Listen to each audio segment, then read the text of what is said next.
Blog Talk Radio.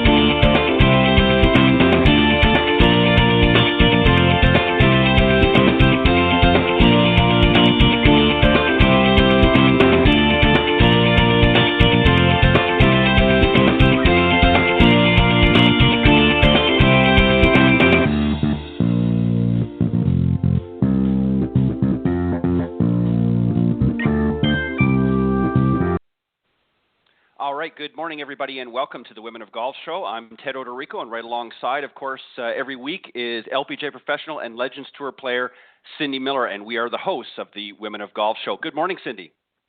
Good morning, Ted. How are you doing? I'm doing great. It's a beautiful day in Buffalo. Yeah, and as well as it is here in Florida, and I know we're moving very quickly into the fall season for some, and we'll talk about that in just a second, some great fall golf. But let me just remind everybody real quick, Cindy, before we start here on the show. We are live every week when we're on the broadcast, blogtalkradio.com. Quickest way to find us is go to that link and type in Women of Golf, and that will take you to the main show, and that's every Tuesday that we're on here from 9 to 10 a.m. Eastern Time. For those of you on the East Coast. And the link is blogtalkradio.com/Women of Golf. And you can also download us on iTunes.com as a podcast. Just, again, type in Women of Golf, and that will take you there as well. I got a great show, actually, Cindy, this morning. We're going to start off with a great discussion on 10 ways to grow the game, as I like to call the junior edition. Some great ways that you can get your juniors involved and why you should have them involved in golf. And then plus later in the show, Cindy, we're going to be joined by Aussie-born LPGA professional Jane Crafter. She's going to be joining us here in about 30 minutes' time. So we've got lots of good stuff to talk about, and so let's get right into it if we can. Sorry, one more thing very quickly, Cindy. For those of you that need to reach out or would like to reach out to us, you can do so by calling in during the show hours at area code 347-945-5855. And if you're somebody in the golf profession, if you're a player or maybe a teach professional or an entrepreneur in the golf industry and you're interested in coming on the show and sharing your thoughts and input with our audience, you can reach out to Cindy at cindymillergolf.com or myself, ted.golftalklive@gmail.com. Cindy, I thought I wanted to talk a little bit about junior golf. We've talked about different perspectives of it, and I thought it'd be great to talk about some of the ways to grow the game of golf for juniors. And so I thought we just sort of bounce around a few comments on some of the points that I put down here. And the first one is going to be obviously – sorry, go ahead. No, that's okay. I was just going to say great idea. Well, there's a lot of components to certainly much more than 10, but these are just some that I thought were very key and very important, and you'll understand, folks, as we get going in the conversation here. And the first one, of course, is wellness for life. And what I mean by that, Cindy, is there is, and there's no bones about it, you can't dance around it, but youth obesity has been a real problem in the country here, and kids are just not getting the exercise that they used to. And even though golf is not a high contact sport like many others out there, exactly, it can be depending on how you play, I guess. But here's some things that are good. Golf is a sport that helps get these young folks off the couch. They're too busy on Twitter and Facebook and other social media.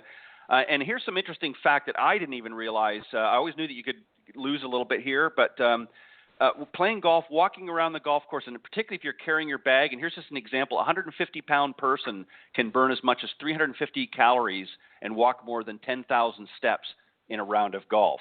That's quite a bit. Wow. Yeah. So, I mean, for some of us that are a little bit heavier than 150 pounds by, well, not quite 100, but getting up there, maybe I can lose a little bit more. But one of the important things, I guess, we're obviously talking about health and well-being for an individual. Cindy, what are some of the things that you try to emphasize to some of the juniors that you work for in this particular area? Well, the fact that you're walking and carrying your bag, it also is, beyond burning calories. It's so nice to be able to notice nature and be out with nature. But if you encourage them to walk and carry their own bag, they're taking time in between shots. They can contemplate what their plan is. There's all kinds of benefits to it. Well, and also, we always encourage. I had a great guest last Thursday night, Brett Cohen. He's a fitness guy, if you will. He was on Golf Talk Live and talked about really good nutrition as well and how important. A lot of, especially some of the older golfers, as they get out there and they're playing, they're not always eating as healthy, and that's a big component as well. It's not just the walking and carrying the golf bag, but it's also and a lot of these snacks that we see kids eating today are very high in sugar and carbohydrates, and not the good carbs.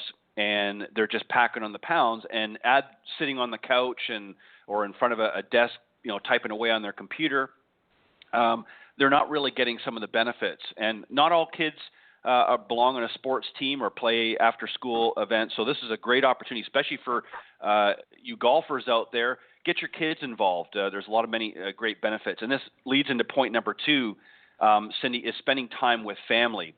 And you're going to hear it here first from me.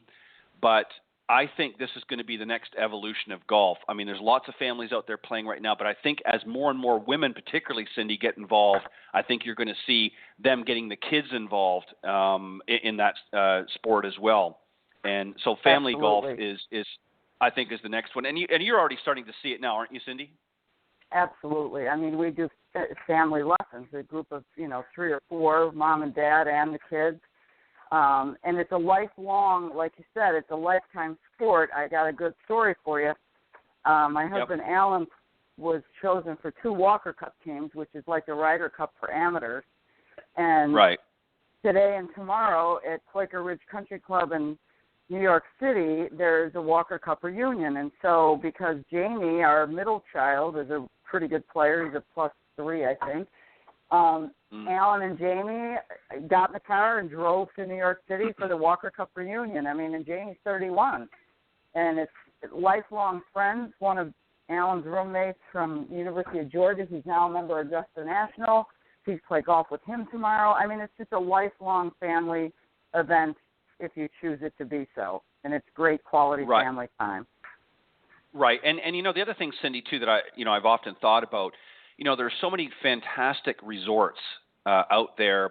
We always hear about Disney, lots of great things to do down at Disney World, but there's some great golf courses right there on the facility or on the property as well. So not only can you get there and enjoy Disney World for those of you that want to partake in that aspect, but there's some great golf courses to get the kids out on as well and teach them, which goes right. I hate to interrupt, but there is a family course. It's real short. In fact, when Alan played on tour, there was the junior tournament, and Kelly was 2, and she and Daddy were out there with, Craig Stadler and his kids, and Pat McGowan, and, all the guys that had kids, and, Laura Ball's husband, Bobby, with their kids. So it was there's a great family golf course. So if you have tiny kids, it doesn't matter. Probably 3 to 4 years old is old enough to go play on the family course at Disney. It's a great idea. Yeah, I couldn't agree. And, there's some great programs, across the nation that really focuses on junior golf. And I'm not just talking about the competitive aspects of junior golf, just getting some of the youngsters. Kate Tempesta, who we had on the show up in New York area, runs a great program in some of the schools up there and does some work actually in Central Park. I mean, how cool is that? Nicole Weller, who has also, I think she's been on here, or she's been on, I know, Golf Talk Live. She's running some great programs as well out in South Carolina area, around just not far from Myrtle Beach. So, a lot of great programs out there, and many, many others, of course, on the competitive side. So lots of good reasons for the family to get out there and play golf. And one of the other important things, which comes into point number 3, Cindy, one of the ways, if you will, to really help grow the game, and one of the benefits of it is learning the etiquette. A lot of youngsters could really benefit from this because this gives them an idea that some of the characteristics that are maybe missing in our society today, golf has an emphasis on etiquette. And I know that, Cindy, that you try to, in addition to your playing lessons and teaching some of the fundamentals out there with the youngsters, you also try to show by example some of the etiquette that's on the golf course as well, correct? Absolutely. In the First Tee and LPGA Girls Golf, and there's so many great programs that instill, the honesty, integrity, character development of kids. Taking your time, investing your energy in pursuing a goal. There's so many great things with golf. Right. And one of the other great things, and there's never too early to start some of these youngsters. I mean, I know, as I mentioned, Nicole and Kate and many of the others start some of these youngsters at a very, very early age. And it's really to expose them. I mean, obviously they're not really working on fundamentals and things like that and with some of these youngsters because they're just too young to understand it. But it exposes them and creates an interest. And this is something that I think really is going to help the golf industry in the long run because, as I think statistically we had somebody on the show here not too long ago that talked about that once kids get to a certain age, if they have not been exposed to golf, it's a little bit harder to get them to, get that the bug to bite, if you will, as they get a little older because they get in other interests. And Cindy, that's one of the reasons I think you also try to encourage folks out there to get their kids involved at an early age, correct? Absolutely, absolutely. And it's just about having fun. That's the main important part of it, right? Right, exactly. And that is the key. That is the number one thing is if they're having fun and make a game. I mean, especially when they're really young, before you don't want to get into and rule and regulate them to death with the rules of the game at a very early age. You want them to have fun, and as they grow and develop through their journey, then you can sort of implement some of the more definitive rules that are required.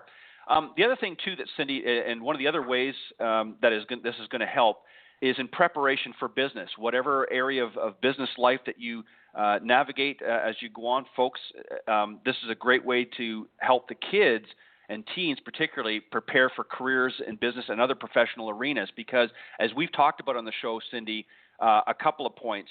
It's a great way to network out there with other business types and potentially do some prospecting. And I know you've done much of this in your career as well. But it's also just a social thing as well in your business community. Invite some of your colleagues out, and it's a great social thing as opposed to just sort of, plunking your behind, at a bar stool and drinking the night away. You can get out there and spend several hours on the golf course and just have some great time together. And Cindy, you do a lot of workshops and things like that. Do you talk a lot about some of the benefits of business and golf? Absolutely. In fact, I wrote the book Golf 101 for Executives. So definitely, the value of learning to play golf and using it as a business tool is immeasurable. It's awesome, and you need to do it. And for all the other benefits, obvious benefits, the fitness, the networking, it's all about building relationships, and the first one starts with you, So go have some more fun with yourself and your colleagues and your family, and it's just a win-win-win for everyone. Right. And, the other thing, too, and I know this particularly for women, certainly there are guys out there that feel this way, but I know particularly for women, especially if they've not been exposed to golf for very long, are very apprehensive to get out there in it with a group, even with a group of other women. They don't want to look foolish. Maybe their golf skills are not very very great right now, and so they're worried about looking foolish. Let me tell you something. There is absolutely nothing wrong. Just because you don't have the necessary skills right now doesn't mean they can't be acquired through working with many of the great LPGA professionals out there that are willing to sit down with you and put together a game plan. Cindy, obviously you being one of the best out there. But, this is a great opportunity just to go out, as you said, Cindy, a moment ago, get out and have fun. The skills will develop over time as you begin to play the game a little bit more and get connected with a great professional out there, and they can help guide you in some of the areas that you might be a little bit weak in. But don't be apprehensive. Get out there and dive in. You have to learn somehow, and you're not going to learn by sitting on the couch and thinking, well, maybe next week I'll get out there, and then the next week comes and you make another excuse. Get out there, and it doesn't matter what. There's always going to be somebody, believe me, that's going to be worse than you, right? Absolutely. The other thing is if you just bunt it down the fairway, if you can hit it 50 to 100 yards, you're fine. Don't think you have to be amazing at this. Right, and also too, Cindy, one of the great things, and I think more of the courses, they've always had them, but I think they're getting a little bit more conscious of it, is they're being more conscious of tee placement as well. They're recognizing that, especially as the population is getting a little bit older, some of the older folks can't hit it as far as they used to, so they're starting to move those tee blocks up a little further up the fairway. So, don't hesitate. If you're not hitting it that far, then move up. And actually, something that I heard the other day, and I don't know if you do this or not, Cindy, I know this is something that they need to do more with the women's tees, because the women's tees are sort of in one spot. Don't be afraid. You don't have to hit off the tee block. Go out a little ways up in the fairway. Some people are coaching their students, their female students that maybe don't hit it very far. They're teeing off from the 200-yard marker. Just to get used to, being able to hit the ball and things like that, and not being so intimidated because they're way back, another 100 yards on the fairway. So, don't be ashamed to move up a little bit if that's going to help you to get started. And then as you progress and get a little bit better, then, if you need to move back, that's great. The other thing, too, that golf does, and another way to help growing, and one of the many benefits is the ability to appreciate golf's diversity. And obviously I mean by that, it's regardless of your age, gender, ethnicity, size, or skill level, as we just talked about, golf is a game really for everybody. We see all shapes, sizes, all sorts of genders, as we say, out there in the golf course. So it's not just limited to the guys, and it's certainly not just limited to the girls. It's there obviously for juniors as well. Here's a big one, Cindy, I know that you talk about a lot, and maybe get you to expand a little bit here, is managing emotions. Again, this can help grow the game as well. Golf, as we all know, Cindy, parallels very much real life. One experiences highs and lows in the game, and a range of experience from getting those birdies to triple bogeys sometimes. Can actually reward a person's ability to keep each shot in perspective and manage one's emotions. Talk a little bit about how important, and maybe use yourself as example if you need be, about how important it is to manage emotions out there. Well, you know what? It's funny, if you play to your skill level and you're okay with that and you accept you will, then you shouldn't get too high or too low and be bipolar. Example being, there were a couple of girls that I teach, sisters, who were trying to qualify for the state high school championship for next spring, and we went through the golf course. It was raining on Saturday, so we didn't go play. And I said to them, get a printout of the course and the scorecard and bring a notebook, and I'll meet you at Panera. So we went for lunch, and we sat there and we went hole and said, okay, well, how long is this hole? How long does it take to get, where's your layup? What are you going to hit the tee? So we had a plan for every shot on every hole. And the one sister is a freshman, and she's, this is her first year to qualify, which means it's great that she's in the top 15 of the whole conference. And the other sister's a senior, so needless to say, you expect her to play better. Well, she did, and she came in fourth, and they only take 6. Now, she shot 91, okay? So if you were a competitive player, you'd say, well, that's terrible. Well, not at her level. And, and so she texted me when she was done, and she said, oh, my gosh, I played smart, and I made it. So that's kind of what it is. It's trying to play smart and realizing, you have to play to your ability level. And not everybody's, Annika or Lydia Ko. Right. Or, Patrick Reed. So if you play to your ability level, then you don't have expectations that are too high, and then you won't let yourself down. And you know what Right, the funny thing is? I must tell you, one of the people that I respect and admire the most is going to be our guest this morning. Because Jane Crafter, if you were to look at her, okay, and if she's listening, it's okay, but you would not pick her in a lineup to be awesome. You would never pick her. So unassuming, she doesn't hit it far, but don't ever count her out because she's always right down the middle. She realizes how to play smart golf. You know, it's just that's what you have to do to manage your emotions, in my opinion. Yeah, and let me just add this for and well said, and I'm excited to as well to have Jane join us here in a little bit. Let me just say for the guys that are listening to the show, because I know there are some guys out there that are tuning into the broadcast, the power game is overrated. Now let me just clarify that. That doesn't mean it doesn't certainly give some advantages to be able to hit a little further down the fairway. But if your emphasis is on creating power as your main focal point, Jane is a good example of how the opposite of that can be just as beneficial out in the golf course as power. Again, certainly those that can manage that power effectively, might be one thing, but not very many people can. A lot of people can hit the ball far away, but they don't know how to recover. Look at it this way, Cindy. If you hit a drive 250 yards and it's down the middle of the fairway, that's fantastic. But if it's 50 yards left or right, and you're in the woods or you're in some deep rough, that 250-yard drive is not really an advantage any longer. Now you've got to be able to recover from that. So sometimes, maybe only hitting it 200 yards or even 150 yards, as you said earlier, just bunting it down the fairway, then now you're in a position that you can hit a great second shot. And that's really what it's all about, is preparing yourself for the next shot, putting yourself in a strong position for your next shot. And if you do something like hitting it out of bounds or hitting it in an area that's not conducive or giving you the best opportunities for those next shots, then you're just in trouble. So for you guys out there, they're trying to grip it and rip it all the time.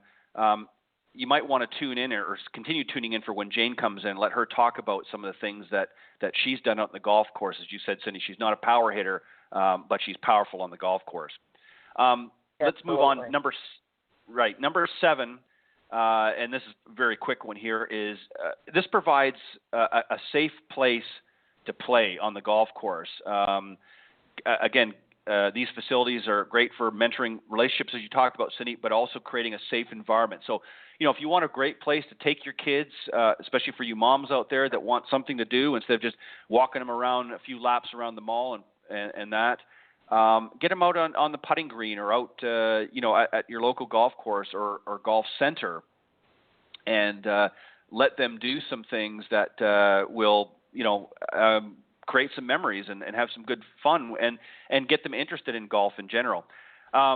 Number 8, of course, is practicing personal responsibility. Sometimes, Cindy, we can all relate to this. Sometimes the ball doesn't always bounce your way, but regardless of the outcome, golf is a game. It's an individual sport, so there's no blaming your teammates for what happened.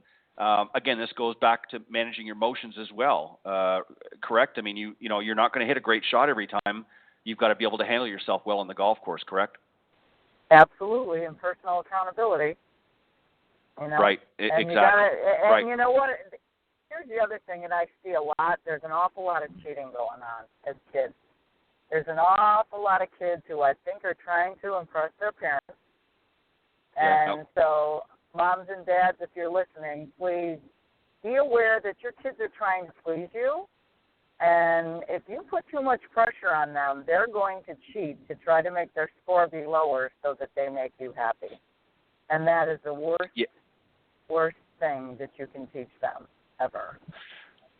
Right. And one of the other things, too, Cindy, that I've noticed, and not maybe so much in golf but in other sports, is not just the cheating aspect, but a lot of kids will not control, out of frustration and anxiety, sometimes will become a little more aggressive and not in a good way with regards to whatever sport they're playing, again, because they're trying to please somebody else instead of just out there having fun and doing the best that they can. Not everybody, like you said, is going to be an Annika Sorenstam or a Lorena Ochoa or some of these other great female golfers out there.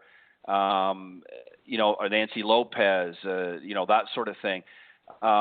But that's okay. Go out there and do the best you can, and always strive to improve, as you do, Cindy. I mean, here you are, Cindy, many years into your career, and you're still trying to improve.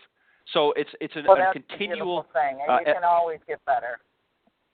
Right, exactly. And it's an evolution, if you will. That's the same as life. It's a continual journey. You touched on this earlier, developing lifelong friendships. This is a great way to grow a game. Getting out there, it's a great to develop their social skills as well for some of these youngsters out there. Again, as I pointed out earlier, Cindy, too many kids got their face down into their iPad or their iPhones or whatever it is that they're using. And they're tweeting and doing all kinds of things, and that's not really developing a good social skill. I mean, it's certainly going to help them in other ways down the road. But again, if you're spending the majority of your time looking at a computer screen or at the screen of your phone, texting and tweeting and all these other things, you're not really developing. So here's an opportunity, folks, parents particularly, to get your kids out on the golf course and give them an opportunity to interact with other kids, and also some great bonding time for the family. And Cindy, you said this one right off from the get-go, but number 10, of course, which is really one of the big reasons we all play golf, is to enjoy the outdoors. Again, it goes to what I just talked about. Too many kids have, plunking themselves in front of the TV or some other platform to connect on social media, that they're missing one of the most beautiful things, and that's the great outdoors. Walking on a golf course. What a majestic, sight that is. Some beautiful scenery, and there's some great golf courses. Cindy, and you've played many throughout this nation and elsewhere. Just talk very briefly about some of the benefits that you enjoy about playing golf. Oh, wow. We've already said them. The personal satisfaction of pursuing a goal, challenging yourself. And I don't know that we really even said that. But it's the personal challenge, the relationship building, enjoying outside. It makes you grateful to be alive. And that's what golf is. And I think that some of the people that come in to take lessons that start when they're older, I've had so many students say to me, I thought this was stupid. And they've never tried it.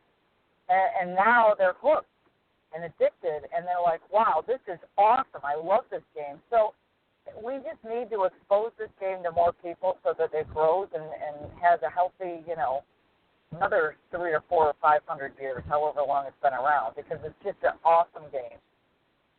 Yeah, exactly. And I think, and again, one of the reasons why I think it's so important to get the kids at an early, and I'm talking early age, 3, 2, 3, as I said, some of the ladies that we mentioned earlier are doing that. They're not just trying to cultivate the next, LPGA or PGA Tour player.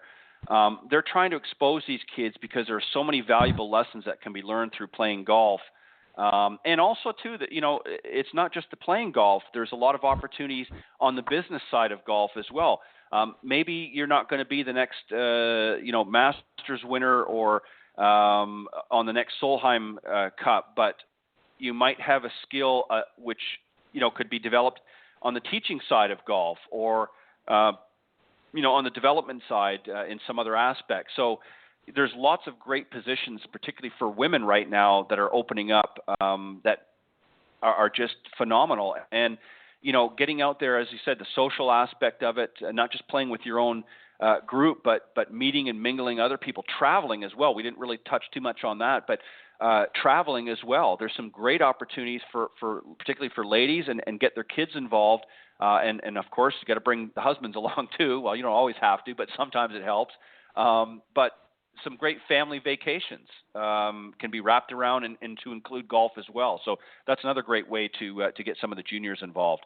All right, I see that Jane is on board. So let me just read just a little bit about Jane, Cindy, and then we'll bring her on board.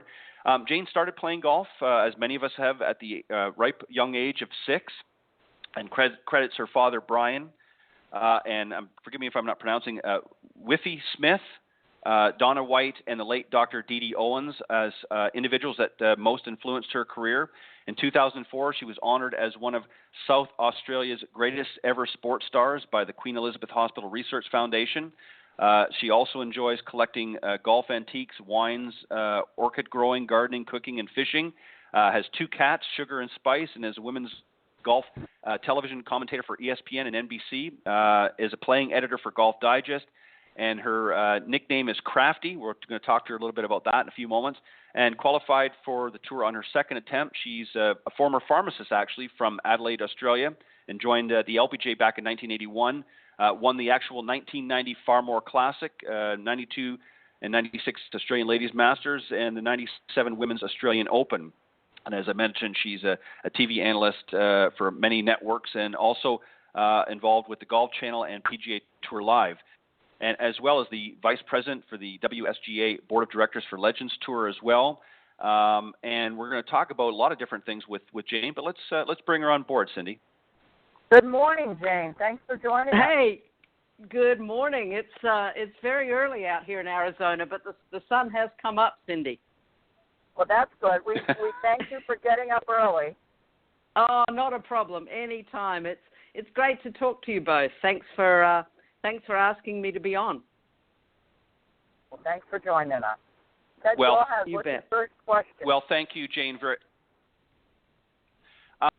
Jane, let's talk about. I've got to ask this. I'm going to do them not quite in order, but since I mentioned it in the opening comments here, how did you get the nickname Crafty? What's the scoop on that?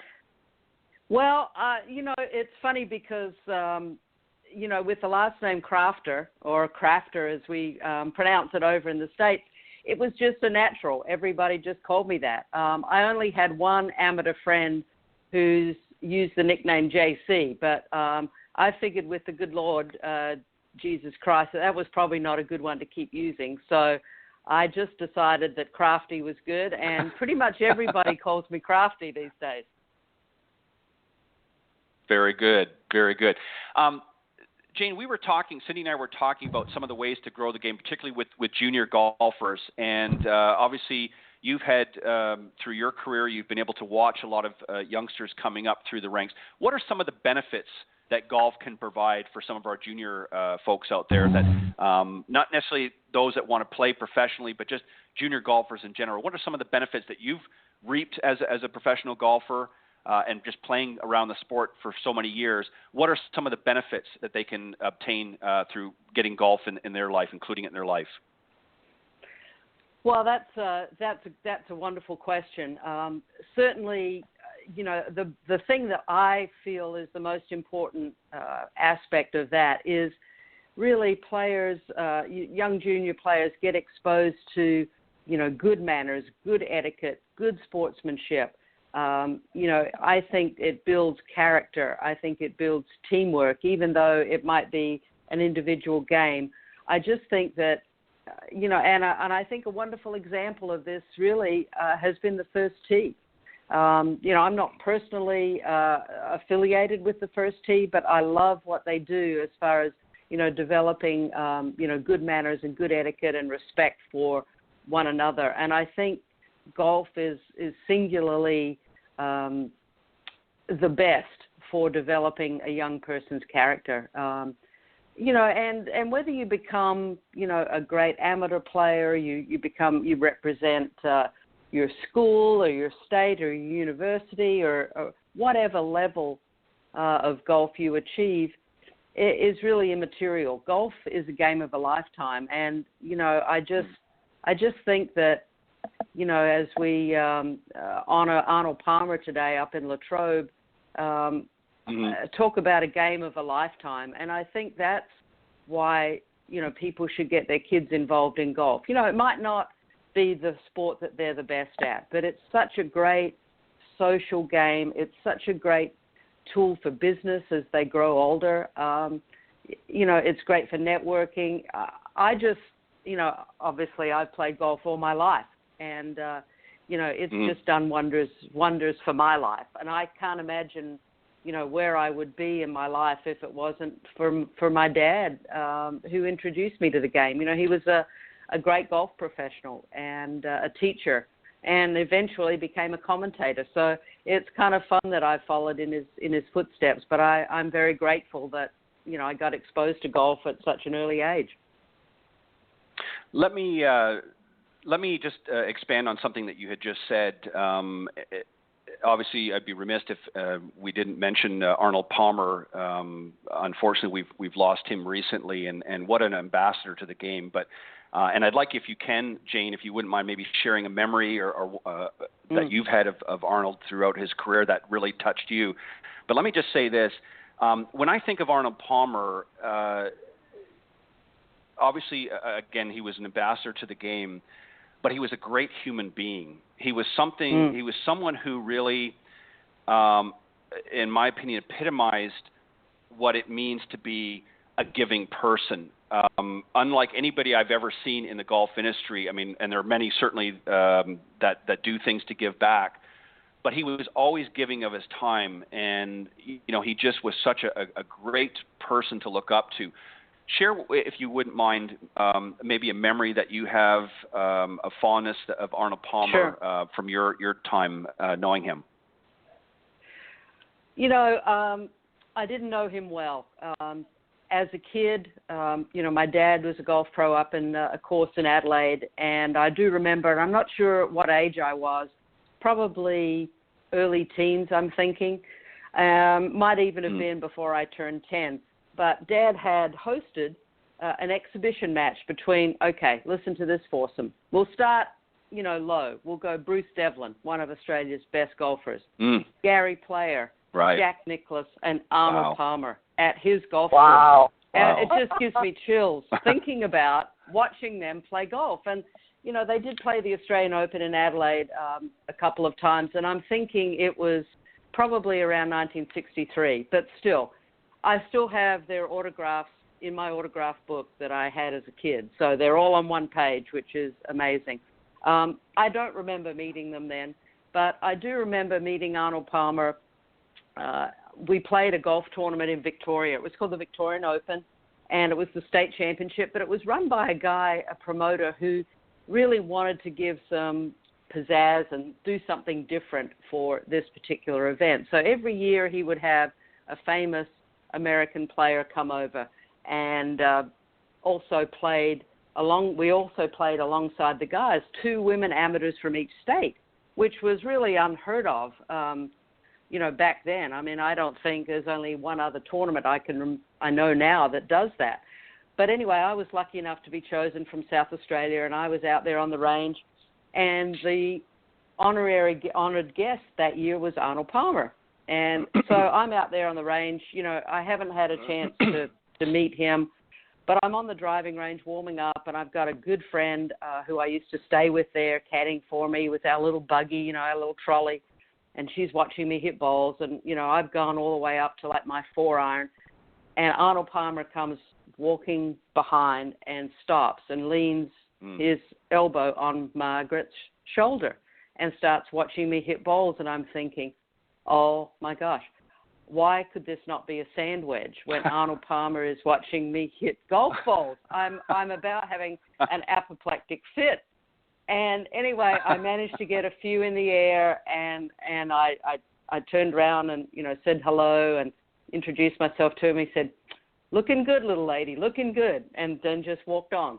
And I don't think Marg Appleton has ever washed that golf shirt again with Arnie leaning on her shoulder. But, you know, I mean, that just sort of epitomizes, I mean, why would he stop and say something to this little amateur girl from South Australia? He could easily have just walked by and picked up his, you know, bucket of balls and gone to hit and started playing. I'm thinking it was late 70s, I think. That was, you know, when I was playing some good amateur golf before I came over here. But, you know, I remember I think I yelled no like 20 times when I heard on, you know, Sunday night a week ago that he'd passed away. And I did see him at Bay Hill. I was doing some work for the PGA Tour, doing some commentary for their highlights for the website. And I saw he and Kit in the golf cart, and I didn't go up and say hello. I just kind of look. They were surrounded by people, and he didn't look well. I heard he'd gotten better, and then he'd kind of slipped again. But you can't live forever. But we felt like the king was going to, didn't we? We sure did. Yeah. I mean, I to be honest, I was kind of surprised and shocked myself because he really hasn't been around for the last year. They were saying at one of the reports that I read that he's sort of, been out of the public view, except I think the Masters was one of the first public appearances that he's made in a long time. And then, of course, he was put in the hospital the Thursday prior to his passing. But just a great ambassador to the game, and just like I said earlier, a wonderful human being. Just so many great life lessons that you can learn from him as well. Let's talk about since we just wrapped this up, the Ryder Cup. Your thoughts on this year's Ryder Cup, and also the Solheim Cup as well. Well, I have to say that the Ryder Cup was probably the best golf I think I've ever seen in such a pressure-packed cauldron of drama. I was just like yelling at the television, and I was, I'm a naturalized citizen of the United States, so. Right. I have never really felt any affinity to Europe. I might have, back in the old days when it was just Great Britain and Ireland playing the U.S. But, nowadays, I am completely behind the American players, and I know a few of them. But I was just so happy for those guys that work so hard. And I was especially happy for Ryan Moore. I've met Ryan a couple of times, and I'm just a big fan of his. I think he's an understated, just a bulldog of a golfer. He doesn't give in. He just goes about his business. He's a little bit of a lone wolf, but I have to think that this is going to do wonders for him personally, having played so beautifully, especially in singles. So I was just enthralled. I mean, I've kind of lost my weekend. I don't really know where it went. It was a lovely weekend, and I don't even know what the weather was like. So I think we're all, just glued to the television. I just wish those few fans, Cindy, and I know, both you and I like to play things, fairly, and I hate that people yell out, obscenities and stuff like that before players hit. And I don't know how that can be policed. And, there's got to be a cutoff time for beer sales, surely. Absolutely.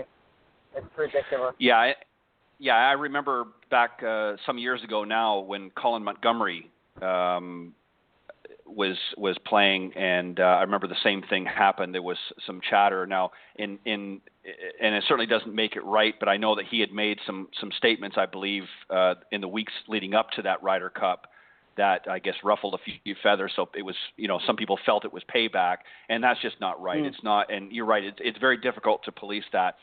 Let me ask you a question. I watched an interview that right afterwards that Phil Mickelson had made. I don't remember the announcer that was speaking with him, but he said that he was really relieved because I guess it's been since 2008 since the U.S. has had the Cup, and he's played in many. I think he said 10 Presidents' Cups where they've been victorious, and I think he was relieved because he's been tired of the U.S. not being able to do so in the Ryder Cup. Why do you think they've been so successful in the President's Cup, but yet have really struggled here in the last several years trying to get the Ryder Cup back? That's a tough question to answer. I think the atmosphere is a lot less hyped up. I think they seem more relaxed and go out and play their best. I don't think that the international side is as deep. They've got some great players, no question, but they haven't performed quite as well. I mean, they've had their odd time. I remember the one time at Royal Melbourne, they played very well and they won. And perhaps too the fact that they can it's more like a draft, the pairings, one team picks and then the other team puts a team against them. And I think sometimes, that can make a big difference. It's not done that way Sure. at Ryder Cup or Solheim Cup. When we've done it on the Legends Tour for our Hander Cup, that's how it's done. And, it always seems to be Julie Inkster plays Laura Davies the last couple of years that we've played, which is great. That's what people want to see. Now, whether Laura Davies really wants to play Julie Inkster is another matter, but, that's what everyone pays to see. But, I don't think I think if that were done, it would make the Ryder Cup even better, in my opinion. Cindy, I don't know what you think on that. I guess there's some sort of... As you said, I agree with you, but I think the Ryder Cup needs to stay the way it is because it's pressure packed, and that's what, it's grown to be. Tradition. And, yeah, fans love it. The PGA of America loves it, and I think it just needs to stay the way it is. Yeah. I Understandable, agree. But and we did get some matchups that were just epic. That match between Patrick Reed and Rory McIlroy. I mean, I have to say maybe their taunting, for my personal preference, was a little bit over the top because you just lather up the crowd and I don't know. Maybe if they tone it down just a whisker, but you know what? They wanted this. Both sides wanted it so badly that it's hard not to let those emotions bubble up. But that match was just epic. And as far as Phil Mickelson and Sergio, I think that's the best golf. Phil Mickelson has played a couple of rounds this year that are just incredible for someone. Mm-hmm. You would say of his age, but you know what? He's in great shape. Right. I did get to talk to Andrew Getson, which was really interesting when I was at Bridgestone doing some work for PGA Tour Live. And, they are so excited about where Phil's swing is. Yes, his driver goes off a little bit at times, but you know what? He's just pumped. He just wants to play golf. And I wouldn't be surprised if he's still on a Ryder Cup team at 50. Yeah. Yeah, and that's important. That's a great point because, you've got to have that sort of fire in your belly to really be competitive. I think when you lose that, and I think it's, again, because he is still playing so well, he's able to maintain that. That's one of the things that he may not have used the exact words, but that was one of the comments that Jack Nicklaus made some years back when he stopped playing in the Masters and obviously the British Open and others. He said that competitive fire, he just knew he was not able to compete on the same level. So that desire, he still loves to play the game and loves to get out there but that competitive juice, if you will, was no longer there because he knew he wasn't able to hold up against some of the players coming up on the tours and that. Let's talk about very quickly, if we can, about the U.S. Women's Senior Open coming up in 2018. That's obviously very, very exciting in the golf world. Some of the best female players on the planet are probably just salivating for that. What can you tell us about that, and what are you looking for most about that particular event? Well, we lobbied extremely hard in the last few years. The USGA, the Legends Tour, and Mike Wan at the LPGA lent, his support greatly, and I can't thank him enough. And I was involved to a degree. I developed some good relationships with the guys at the USGA through some of my commentary that I've done over, the last decade or so. And, I just tried to parlay that into, bringing them to some meetings. We had a great meeting at Pinehurst. We had, I think, 9 former U.S. Women's Open champions there at a big round table, and a lot of the USGA officials, Mike Davis, Tom O'Toole, and, it was just really positive. And their issue was, we want this not to just be, 1 or 2 or 3 of them. We want this to go on forever. And, that I think was their concern. I think we all at, former LPGA players, current Legends Tour players are extremely pumped about this. It was the only national championship that was missing from the portfolio of the USGA. So we're excited about it. It's going to happen in 2018. We don't have dates yet, but it's going to be, the first one's going to be at the Chicago Golf Club, which was one of the first 5 founding clubs of the USGA. And then in 19, it's going to go to Peggy Kirkbell's Pine Needles. And as a player who represented Pine Needles and lived there for about 12 years, I can't wait. I think it's going to be awesome. We've got Shannon Ruyard from the USGA has reached out to us on the board, and then also the Legends Tour to come down to our Walgreens charity championship down in Delray later this month.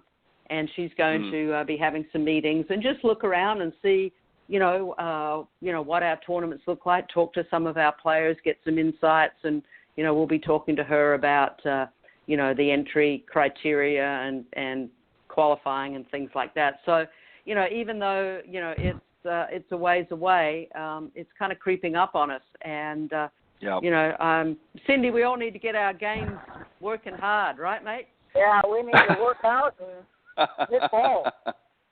That's right. That's right. But it is still alive. Yeah, well, I mean, that's right. We are, and I'm just pumped about it. So it's great incentive for our players to keep their games in shape. It's obviously an open, so it will be open to amateurs as well, and there'll be I'm sure quite a number of qualifying positions for senior women. It will be, as far as I know at this point, we haven't had any word that it's not going to be 50 and over. Our Legends Tour currently is 45 and over, so we would love it to have been 45. We haven't heard for sure, but the way the discussions had been going, it's going to be 50. So unfortunately, players like Annika and Michelle McGann are not quite old enough yet, but it won't be long before they'll be able. I think Annika is going to be 46, I think, this month. I think her birthday's in October. But, it won't be long before she'll be able to play, and hopefully, she'll pick up the clubs a little bit more competitively than she's done and join us. But, we're excited about it. It's going to be great. Yeah, I think so as well, and I'm certainly excited and looking forward to it. I think it's long overdue. Jane, one of the things that I think has really impressed me since Cindy and I have been doing this show is just so many great women professionals that have come on the program, like yourself, who have talked about how they've really strived to give back to their communities and to the game itself, because golf has given so much to them. What are some things that you try to do as a way of not really so much showing your appreciation, but just to give back to either your community or to the golf business in general, as a way of saying thank you for all the great things that golf has done for your life? Yeah, I like to get out and help. The LPGA Junior Girls Golf Club here, in Phoenix, and I think one of the things that's important is to try and get women who are playing golf now, keep them in the game, and I think that's one thing I like to strive to do wherever I am, is encourage women of all ages just to keep at the game and be a bit of a mentor to them. I think serving on the board of the WSGA, which is the player association for the Legends Tour, has been a great opportunity for me, maybe not to necessarily give back to, juniors or anything, but I never was on the board at the LPGA, and I just felt like it was something I really wanted to do on the Legends Tour, and I've been vice president to our president, Rosie Jones, this year, and, one of my, biggest things that I'm most proud of is assisting getting the U.S. Women's Open. Now, whether, it certainly would have come about regardless of anything that I personally did, but I made it my goal when I came on the board that was something that I was really passionate about, and I felt like was a big injustice. And, it's unfortunate because the U.S. men's senior open's been around, I think, since like 1980. So you've really missed out on, the generation that really built the LPGA, the Nancy Lopez's and the Jan Stevensons and the Pat Bradleys and, all of that, Kathy Whitworth, all of those players who you've got the founders and the LPGA, its logo is act like a founder. Well, there's a lot of the builders on our Legends Tour, and I felt like, the USGA had kind of not snubbed them, but they just hadn't really given them an opportunity to win another national championship or another major like the men have had. So, I would say that that's probably one of my, proudest achievements is being on the board. But I love this game. I mean, and it's a game for a lifetime, and who knows where the game, will take me. And, my commentary also is something that, it's not directly giving back, but it's part of my, who I am and a passion for the game, that I hope that when I'm out there commentating, that if I can, impart just a little bit of wisdom, a little bit of knowledge that I've gleaned and make it more fun for the viewer, then, my job is done. Well You've said. You've done a great job here, and I appreciate you trying to help me. You're very, very giving and warm and knowledgeable, and I thank you so much for that. Well, you're welcome anytime. I'm happy to help. How is your game, by the way? It's getting better. I'm off suicide watch. We love it. Well, Jane, Cindy and I want to thank you for joining us. I wish we had more time, and unfortunately we don't. We know it's very, very early where you are, so we appreciate, as Cindy said earlier, getting up and joining us this early in the morning. But let me just say this, and I'm sure Cindy would have no problem concurring. We would love to have you back again on the show. There's just so many things that we can talk about, and you've just been a great guest this morning. So thank you very much for joining us. And you guys are very welcome. It's my pleasure anytime. And you guys have a great day, and I enjoyed it very much. Thank you. Thanks, Jane. All right, thank you. All right, have a great day, Jane. Bye-bye. Thank you. Bye-bye. Bye. That was our very special guest, LPGA Professional, Jane Crafter. What a great guest, just full of energy and just some great words to pass on. And Cindy, we've got to make a point of having her back on again here, maybe early in the new year again when she's got some time. So we'll set that up as well. But on behalf of Cindy Miller and I, we want to thank you for joining us this morning on the Women of Golf. We hope that you enjoyed the program, and we will strive to have many, many more future shows as well that we can share with you, and some great guests like Jane Crafter. Cindy, I know you've got lots of things happening over the next few weeks, but have a good week this week and a good weekend, and thank you for doing all the great things that you do to help grow the game. Well, thank you, Ted. All right. Have a great one, everybody, and we'll see you next time on the Women of Golf.